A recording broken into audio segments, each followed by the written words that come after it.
don't even know what I'm doing right now. Extremely upset. I literally just shut down. I called off both my jobs. Told everybody to leave me alone. Horrible leg cramps.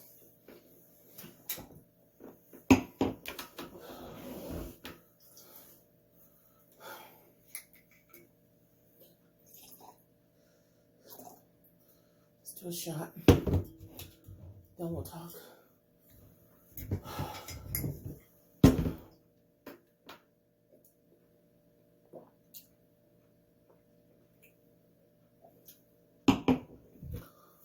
Okay.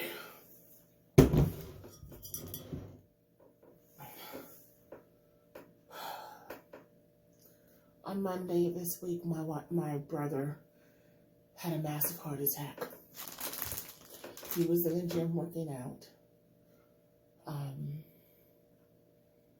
He didn't feel well, so he went into the locker room to take a break from the trainer and the other person that was working out and planned to rejoin them later. While he was in the locker room, he collapsed and had a massive heart attack. They found him with no pulse, no breath. They gave him CPR and brought him back. They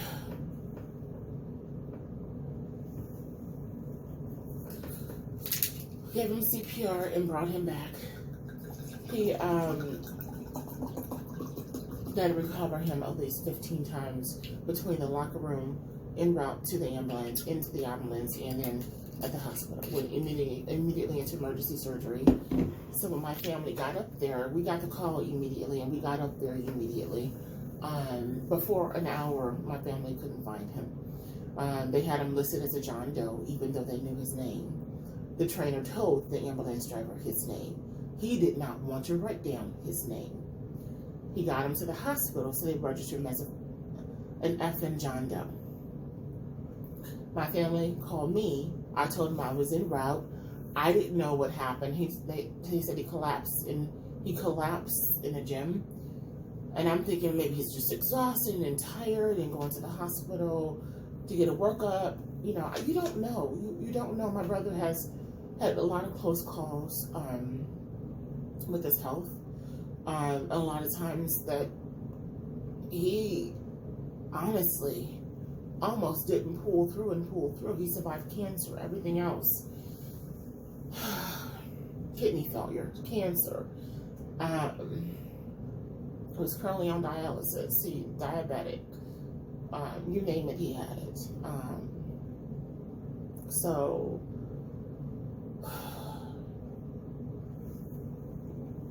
we transported him to the hospital. My family couldn't find him. I get on the phone with my mom. She's upset. The nurse at the in the ER is being a hateful person to her, just hateful, speaking to her hatefully, being disrespectful, calling her stupid because she's like, "There's no way he's here because his name is not in our system." And my mom described how he got to the hospital. She still couldn't find. My mom called my sister. My sister's upset. I'm now trying to walk in the morning times. It takes me longer to walk. I'm in a lot of pain in the morning times. And I'm having difficulties walking. And I was scared to go to the hospital. So I finally got the courage up, like 10 minutes, and called the hospital. I'm like trying to locate him. Call my mom. My mom's like, "He's not here. He's not at this hospital." So Mandy, my wife, said, "His GPS should be on. You guys have his location, so just look him up." I'm like, "That's so damn true." Instead of calling all these hospitals to see if he's there. So I looked his location up, and he was clearly at the hospital that they said that they transported him to. So I called it back and got to the same nurse who was a total jerk to my mom, was a jerk to me, impatient, disrespectful, just downright rude and insensitive. After her being disrespectful to me twice and concurred with me twice by him not being there, even after I said his GPS is pinging him there, even after that, she continued. So, like I said, I gave her 2 times. After that, I said, "I don't want to talk to you. I need to talk to a supervisor now. Now, my mother is in the waiting room. You're being disrespectful to her. You're being disrespectful to me. My brother is there. I know he's there. His phone is pinging there. He's there. speak to her direct supervisor. Her direct supervisor gets on the phone. I tell her what happened, what gym it was at, what ambulance, that the ambulance transported him there, that his phone was pinging there, which let me know his location was there. She said, I'm so sorry that happened. Hold on for 1 second. She gets back on the phone. She says, you need to get here now. I said, I'm en route. It's going to take me 30 minutes to drive. I am en route. I said, do you have him? She said, yes, we have him. He's downstairs. He's registered as John Doe. I said, he has a name, and I gave his name and said over and over again that he has a name. What's going on? I said, he is registered as a John. Hi, Bubba. Bubba's been staring at me since I've been home. He's registered as a John Doe. He has had a massive heart attack. He is downstairs in the cath lab, and they are putting stents in his heart to open up his blood flow. I said, okay. She said, you need to just get here safely. And as soon as when you get here, I'll walk you back. So I called my mom, told my mom where he was. My mom said they told her to go over to the hospital main entrance and wait, and they will give us updates after they finish the surgery. So he was in surgery for about an hour. So I get to the hospital and I go directly over to the main entrance. I meet a different person sitting at the front desk. They get these children working. These children don't care. They don't care. And I said, okay, my name. I said his name. And I said that he's in surgery downstairs right now. I'm getting a stent put in. I'm supposed to go wait in the waiting room. There's no waiting rooms in this area. This is the main entrance. I understand, but he's in surgery right now getting a stent put in. Well, that's a cath lab. Let me call the cath lab. Nope, they ain't got him there. So you're in the wrong building. You need to go to building 1 or 2. Or I'm not dealing with this because you're in the wrong. I said, enough. Step to the side, stop talking to her, stop listening to her, call down to the emergency room, have them transfer me to the same supervisor that I spoke to. She asked me where I was at. I said, I'm at the main entrance, and the lady's giving me a hard time. And she will not tell me where I need to go sit and wait, in which waiting room. She said, don't worry about it. I'll be there in 5 minutes. I'll come and get you. So, and she did come and get me in less than 5 minutes. She must have ran. She came over. She's like, are you Halima? I said, yes. She's okay. I'm going to take you to your brother. And the lady sitting at the front desk who thinks she's security, she's all like, so you know her? She's supposed to be here? Well, I need to put a tag on her. She said, put the tag on her and don't say nothing else to her. So she put it on my wrist, and then she literally walked me there to my mom. She said there's only 2 allowed in the hospital at the time. 1 allowed in the hospital at the time. But in these circumstances, you both can sit back here. So me and my mom sat back there and waited for the doctor to come. Waited for the doctor to come out and tell us just an update on how he was doing. That they got the stents in, and they put a propeller in his leg that went up to the artery, which is a pump to continue to pump the heart. And that he was going to, as soon as he got into an ICU bed, he was going to ICU room. So we sat there until he got an ICU bed, and then he went up to ICU. They got him situated. And then we waited out in the lobby, and then my mom took a quick break while she went to her car to charge her phone because nobody's phones were charged. What the fuck? My phone wasn't charged. My mom's phone wasn't charged, so but my phone had like a 10%. Her phone had like a 10%. And I'm lowering my battery down so we can at least hope with some kind of charge. And so the nurse comes and gets me and she says, you can come and see him right now. So I went and saw him and he just... So I saw him. I prayed over him. I talked to him.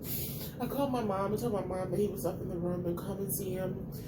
For her to come and see him before they started what they needed to start with him, because once they started, we weren't going to be allowed back there for like 30-40 minutes, because they had to finish setting him up, getting him on his dialysis pump, getting him on all his lines that he needed to get on. So he got on all his lines he was supposed to get on. So we prayed over him, sat with him, then we went back to the waiting room and waited. Called my sister to tell my sister where he was at. My sister then, she got off work and she came up. Because my sister was the one that called me, because when he collapsed in the gym, the trainer called his brother, his best friend, who is his brother. And then his best friend for over 40 years. Called him, and he called my sister, and then that's how I knew. And my sister got a hold of me to get me involved to get up there. So us getting up there was just 30-minute delay. It was a 30-minute delay. So this whole John Doe bullshit is BS, because they knew his name and they had his name. Because I was on the phone with the supervisor, I gave his name and I spelled it, and I told her he's not a John Doe. He's not a John Doe. He is a military vet. He is a hero. He is a worker. He is a father. He's a mentor. He's a leader in his community. He is. There's not enough words to describe what my brother is, and to how many hundreds and hundreds of people he's helped, hundreds and hundreds of people he supported. So he's not a fucking John Doe. That y'all don't understand the amount of anger I have in me right now. So they did the work on him. The whole goal was to get his body on the life support in order to help him breathe. So they did that. We waited in the waiting room. My sister showed up. She came back there with us. We prayed over him again and waited for him again. The doctors, over the course of since Monday to Thursday, they did a few surgeries, putting in stents, putting in things and pumps in him to help them keep getting medicine in him to check his body. But one thing they were worried about all along was him being possibly brain dead. That's what they were worried about, because they didn't know how long he was on that floor in the gym without air, without oxygen. You have to keep in mind, when he was with the paramedics, they were immediately doing CPR, which means his body was pumping some blood through. He was getting shocked with defibrillators, so he was getting CPR. But when he originally hit the floor, we don't know how long he was down there without any oxygen getting to his brain. So the doctor was like, we need to put him in a medicated state. Since he's already out, we need to sedate him more to make sure that he stays still. So he said his body was doing a lot of twitching, a lot of movement. He said a lot of times that's indicative of brain damage, but he doesn't know to what extent. So from Monday to Thursday, we didn't know if he had brain activity, and they could not do. It was irrelevant to do a CAT scan on his brain to see if he had brain activity, because he was so sedated. He had meds to paralyze him, to keep him still from this twitching so he would knock the pumps out. He had sedative meds to keep him sedated, to let his body rest in order to heal. So on Thursday, it was so late at night on Thursday, they noticed his potassium was high, so they were thinking that there was some damage to some organs in his body. And I did tell the doctor he does chronically run high potassium because of his failing kidneys, and we have to watch it very closely because of his heart. His potassium and his sodium we have to watch extremely closely because of his heart. He had an enlarged heart. He had an enlarged heart, and he had where you have water on your heart. I forgot what that's called. There's a word for it, but basically it means your heart is surrounded by fluids, and it is a form of heart failure. I can't remember right now because I can't think straight. So the doctor said, okay. So he took him downstairs to get CAT scans on his belly and different organs to make sure everything was working okay. He said his organs looked intact, everything looked okay. But while he was down there, he was going to get a CAT scan of his head, since he was already getting pulled off of the paralytics and the sedation medication. So when I got back up to the hospital on Thursday night, I promise you, I just thought I was going to sit with him more and pray with him more and do all that more. That just needed to happen more. And that's what I did. And then the doctor he saw me walking down the hallway and he says, okay, I'll be there in a minute to talk to you. And I'm like, oh, not today. Not today. So I didn't say nothing. I went inside his room and I prayed with him. And he came in. He said, he gave me the information, which was my brother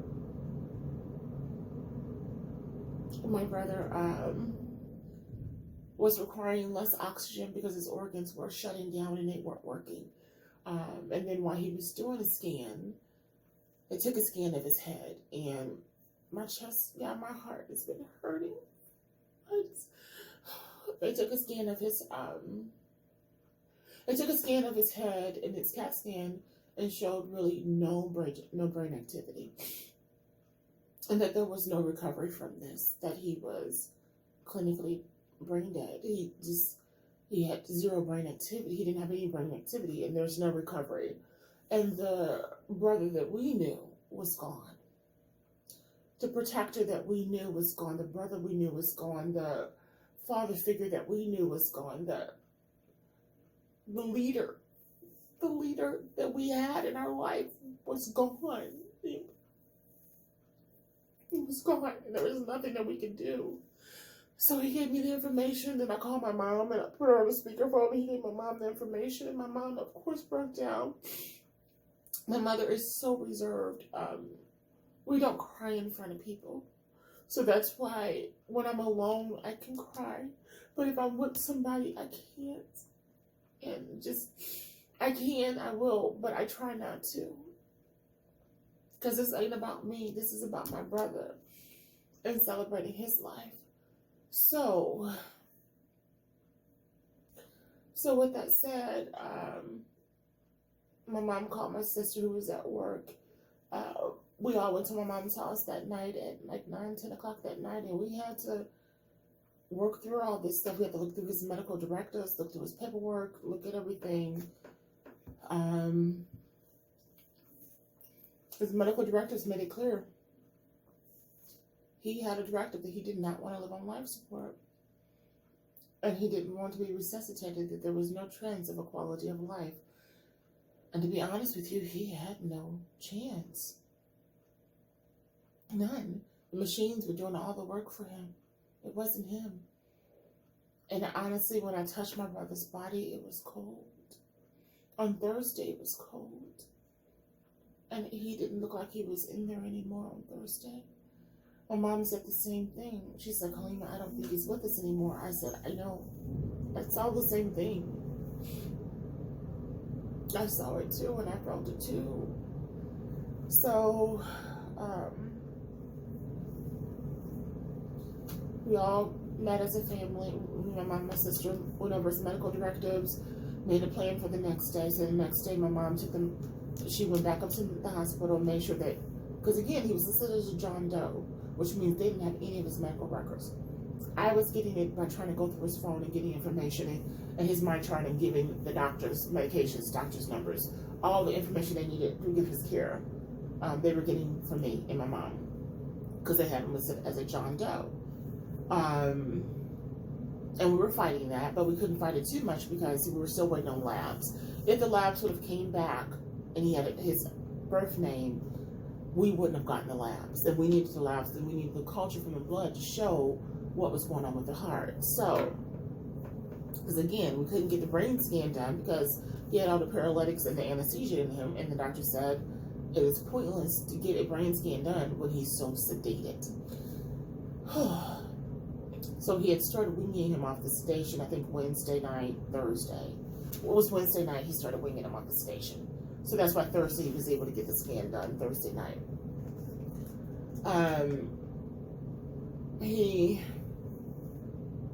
So we met, my sister and my mom and I met. We went over his paperwork, went over what's going on with him, realized that we were going to have to come up with more money to help to properly bury him. My mom did take a policy out on him last year when he got COVID, and we damn near lost him then. I'm telling y'all, that was scary. The only reason we didn't lose him was because of God. It was God and his will to live. It was God and his will to live. This man fights. Every time he's in the hospital, he fights so hard. I don't think that I could have the strength that he has. He has tremendous strength. So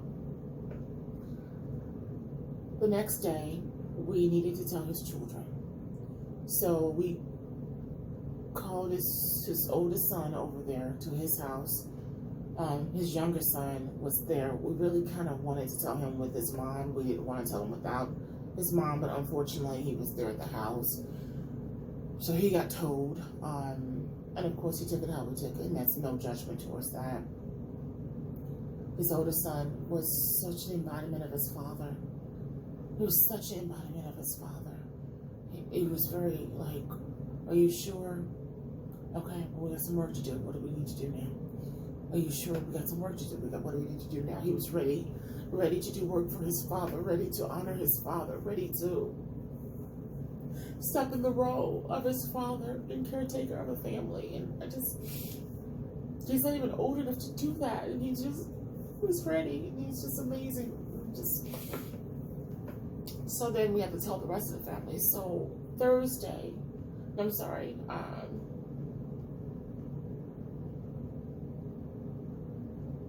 so that's what we did. On Thursday, I think my days are getting mixed up. I think I had told this on Wednesday, and then on Thursday we gave everybody the information. So yeah, we were told about the brain dead on Wednesday night when I came in for the evening part of it. We were taking shifts at the hospital. When I did have to, I was working from the hospital a lot, and then when I couldn't work from the hospital, I had to go to the office. Then I worked in the office, and then when I would leave the office, I go directly back to the hospital. So my days are very confused, forgive me. It was Wednesday that I was told that he had no chance. It was Wednesday. And that he was no brain activity, or pretty much no brain activity. So it was Wednesday. It was Thursday when we delivered the information to Wednesday, and Wednesday when we met as a family, and Wednesday when we met with his kids and with his kids and his ex-wife, and gave her and them all the information. It was Thursday we gave it to them. And Friday, we had made a decision that Friday we had enough time to get them in town for them to say goodbye to him. And all Friday, everybody said goodbye to him. The doctor kept warning us that his body was giving out and that he may not even make it to Friday, honestly. Even with him being on machines, he may not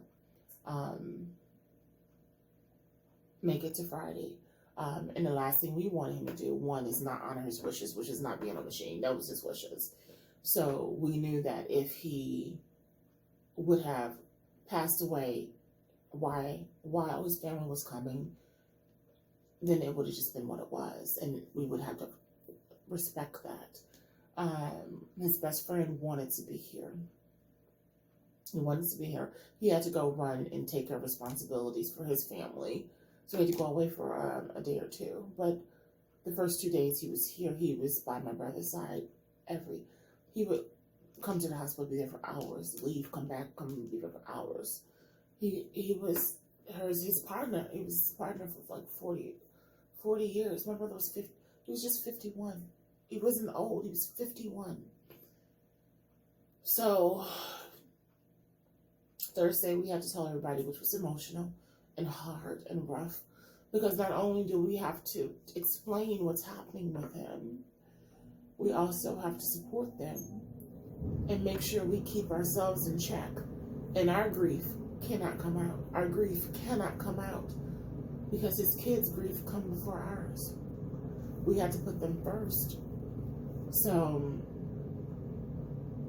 Friday, everybody said goodbye. After everybody said goodbye, and the hospital started rushing us a little bit. They were coming, saying, is there anybody else coming? Is that it? I'm like, we need to process. We really do. My brother would love for his kids to process. There is no way my brother would have wanted to leave before his kids said goodbye to him. There's no way. There's no way on this earth that everything in my brother's life was about his kids. He did for his kids 24/7. He raised, mentored, tutored, provided for. His kids were his life. His kids, his grandkids, they were his life. And he would not have wanted to leave this earth without them saying goodbye to him. So they came in from Florida and they said their goodbyes. And my sister brought her daughter up to say her goodbyes. We went in the room. My mom was holding on my mom barely holding on. And you have to understand, my mom is very reserved, extremely reserved. So she doesn't show that side of herself. We just don't. It's just not what we do. Grief is grief, and you can't get around it, but we accept God's will. We can't do nothing about God's will. So, do we like it? No. Do we question it? No. Because it's God's will, and we can't do anything about it. So, my mom and my sister went to drop her daughter back off. My mom and I went in the room with him, and we prayed over him. And then my mom said she just couldn't hang on very much longer, and that she needed to do it now. She needed to give him peace now. She didn't want him suffering anymore. She didn't want him.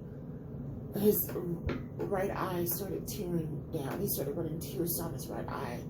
And I wiped his eyes for him. They gave him pain meds. He wasn't in there. I think his tear ducts was just releasing. And I think that happens in stages. But we knew that his soul wasn't in there. We knew it.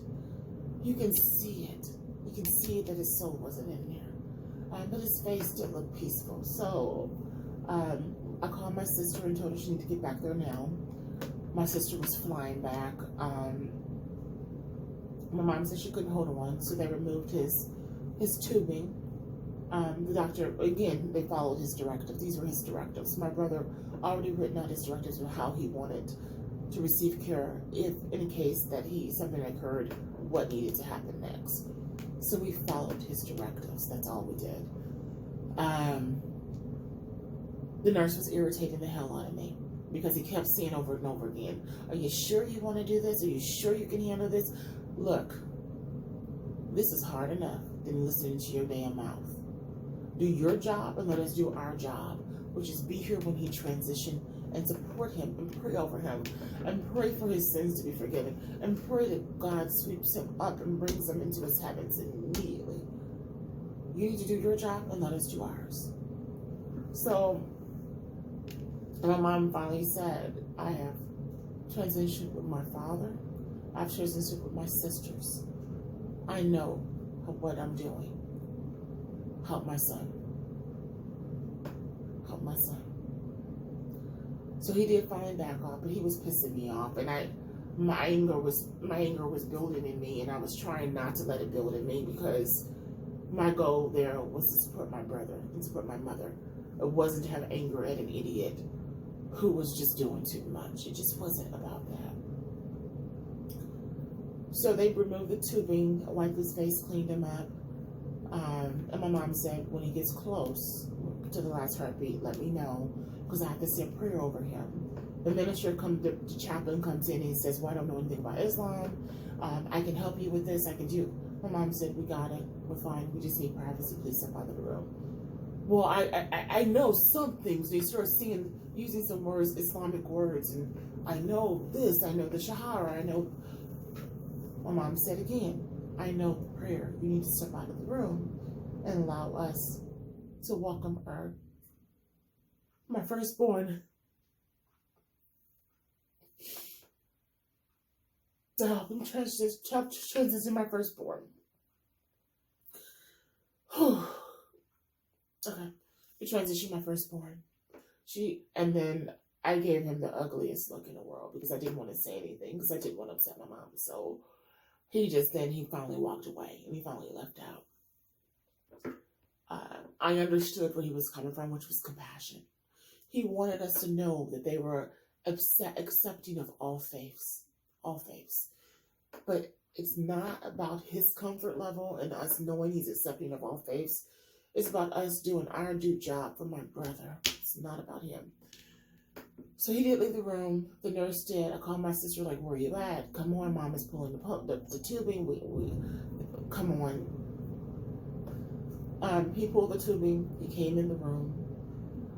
He pulled the tubing. He watched the monitor. He came in and told my mom, "You need to pray now.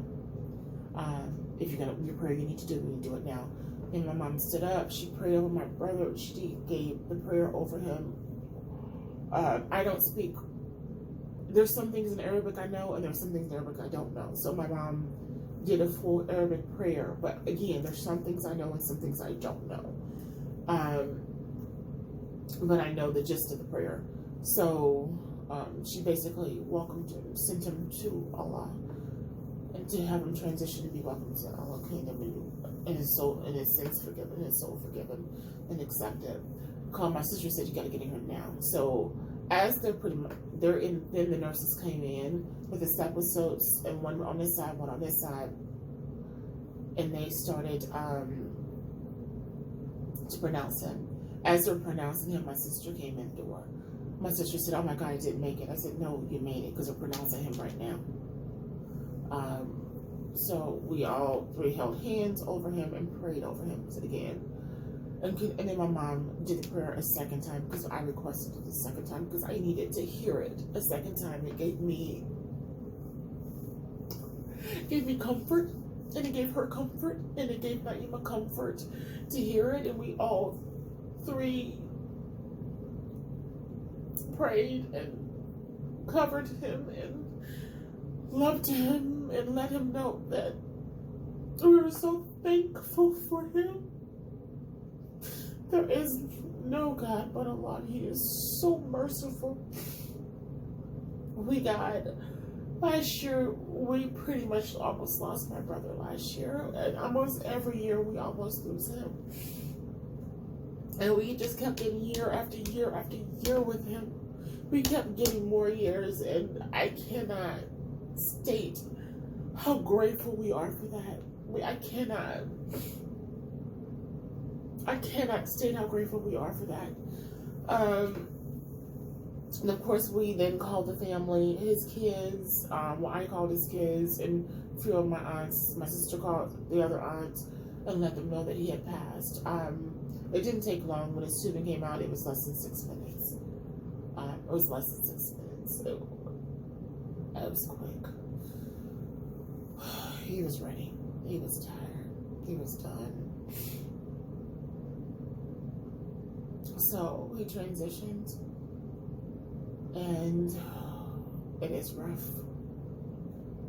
It's hard, but we still have work to do. We have to figure out his lending, his banking, his mortgage, his house, his car. We have to figure all this stuff out and bury him and buy headstone, get a plot. There's a lot we have to do. Go to the funeral home, make the arrangements, come up with money to pay for the reception, come up with money to pay for the repast. We have a lot to do. But today I couldn't do. Today I just shut down today. I couldn't do anything today. Today is just, I was supposed to work my part-time job today. I didn't realize that. I didn't remember. I never remember. I forget a lot of stuff nowadays.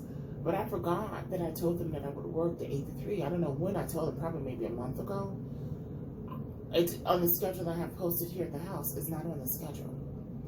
And I got this pretty upset phone call from a staff person saying, "Hey, you're supposed to be here an hour ago." And I'm like, "Beware. I didn't realize I was on the schedule. I'm sorry. Forgive me. Showing charges to my heart. I'm crying. I'm literally sitting in the middle of my bed just crying right now. I'm like, I don't know what. And not crying because of that, because I was in the most emotional crying. But I got a call from my full-time job. An agency didn't cover it. Staff calling me. I'm like already crying on my phone. I answered my phone. I'm like, "What can I do for you?" "I don't have a relief staff. You need to hold on and call your supervisor." Call your supervisor. I'm calling. She's not answering. "You need to call your supervisor." Then I called her supervisor and I said, "I can't today. I just can't. My life is so jam-packed. I go from work to work to work. It is jam-packed that I don't even have time to grieve. I can't even grieve. And I can't even grieve in peace." I went from work to the hospital, back to work, back to the hospital, from work to the hospital, work to the hospital. And when I wasn't at work, I was working at the hospital. You know I'm not making a right minds. Hell, Friday morning, I did a Zoom conference meeting for work. And I knew that we were taking him off life support Friday. By the time I got up there, I was a wreck. I sat in my car and I couldn't get out of my car. Because I knew everybody's emotions were going to hit me as soon as I got there. And I needed to be calm enough to give my brother what he needed.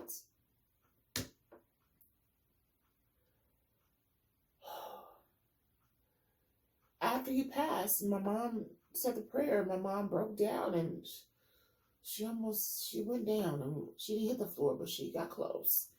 And again, that's not my mama, but that is my mama because it's her firstborn child. My brother was a good son. He was a loyal son.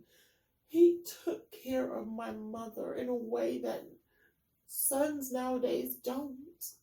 He made sure she was provided for, protected, taken care of, checked up on, looked after. We all do. We all do. So,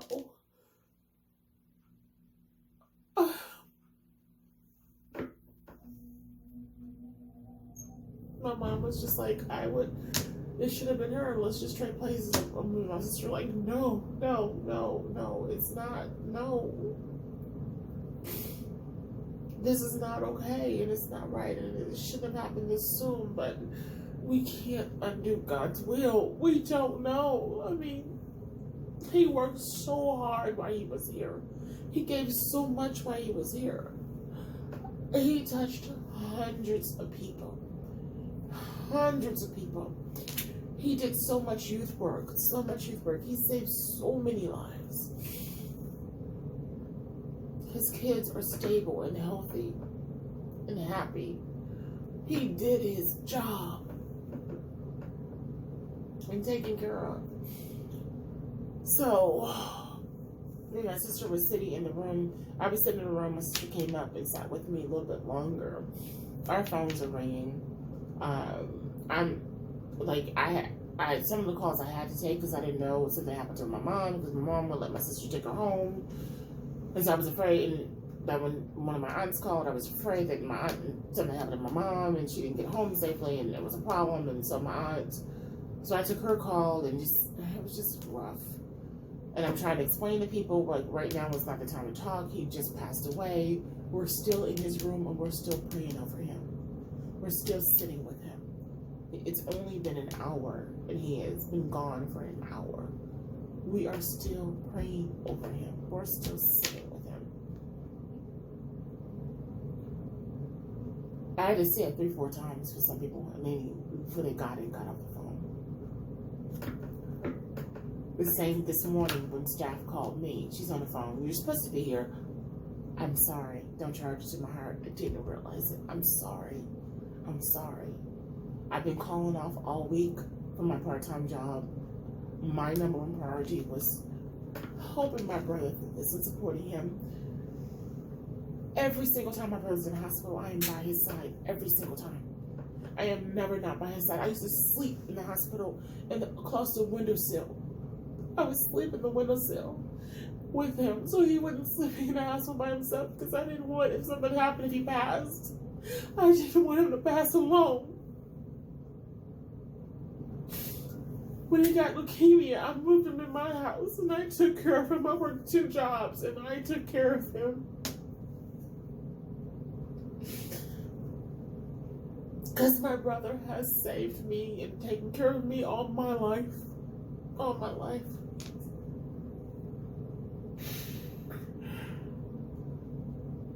My brother was more than my brother. He was more like my father than my brother. That sounds weird, but it's true. So I don't know if I'm going to post any of this. I think I need to stop talking because I don't even know what I'm saying at this point. But he did pass. He is gone. It is horrible and it is hard. And we're alone. All week I tried to call him. I don't know how to explain it, but anytime we're going through something and we need guidance, we reach out to him. So my sister was doing the same thing. While we're supporting him in the hospital unconscious, without thinking, we're picking up the phone, dialing his number. What the hell he gonna do? What are you gonna tell us? He in the bed, sedated, in a coma. So.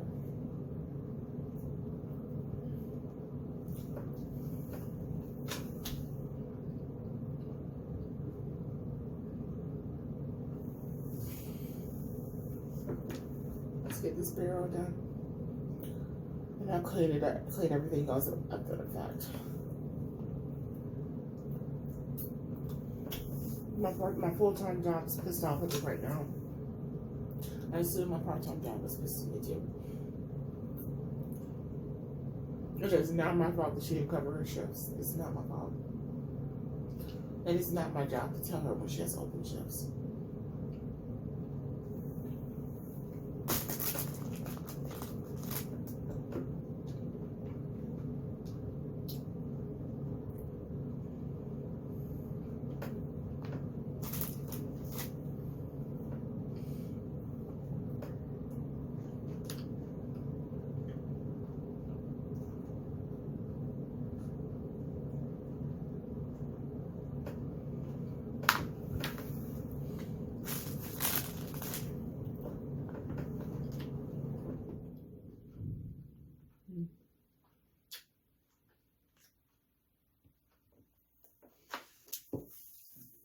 I'm going to overeat. There's no way around it.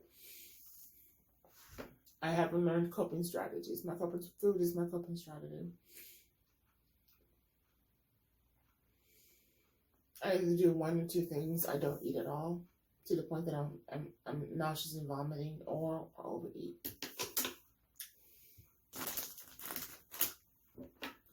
I never have a happy. I have had a happy medium before, but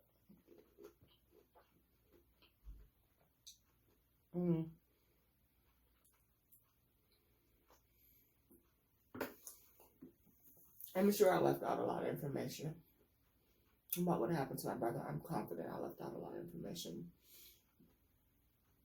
But I will say the doctor, his main doctor at the hospital, he tried so hard. And he was surprised as much as when he was telling me about the brain activity, he was more surprised when he was telling me. But he wasn't more surprised than me. Because that was not what he was wishing for. He worked so hard to save my brother's life. My brother worked so hard to save his own life. He worked hard. He fought. And this is not the outcome that anybody wanted. But I know for a fact that everything that could have been done was done. I think I know that. I don't know. What if I'm wrong? I don't know. We can't do that right now. Alright, I'm going to shut you down. Mandy went to say goodbye to a friend of hers who's retiring. I don't know what she's at. She left me.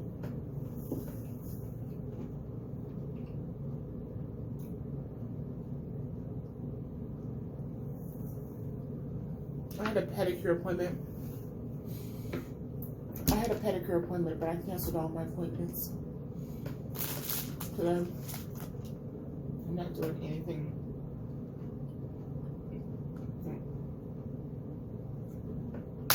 I'm not gonna lie to you. I'm surprised I got out of that bed.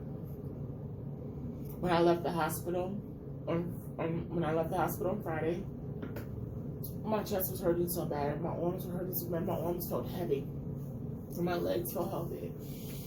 We were walking out of the hospital. We got to the doors. I told my sister, I'm like, I can't. My arms feel heavy. My legs feel heavy. My back is hurting. I can't really walk right now. So my sister went and got my car and had to bring my car to me. I couldn't. I didn't have it. I couldn't. Okay, I gotta shut this down. Alright, I gotta get up. My legs are stuck to my chair.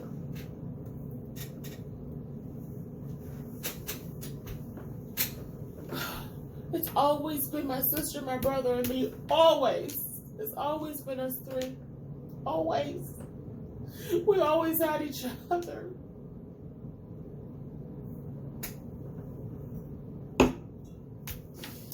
Oh, God have mercy.